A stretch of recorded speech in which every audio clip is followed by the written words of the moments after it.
நம்ம Ashwin sweets and snacks export பண்றதுக்கு 7373041434 மற்றும் www.ashwinsweets.com கான்டாக்ட் பண்ணுங்க.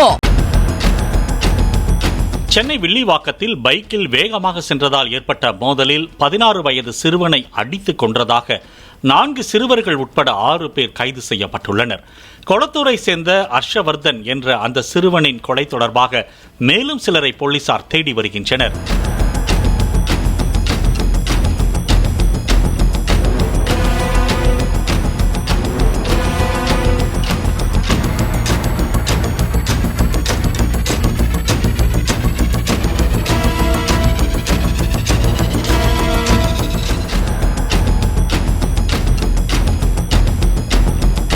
நம்ம Ashwin sweets and snacks export பண்றதுக்கு 7373041434 மற்றும் www.ashwinsweets.com கான்டாக்ட் பண்ணுங்க. பிளே ஸ்டோர் மற்றும் ஆப் ஸ்டோரில் இருந்து பாலிமர் செயலியை QR கோடு மூலம் பதிவிறக்கம் செய்யுங்கள். செய்திகளை உடனுக்குடன் பெறுங்கள்.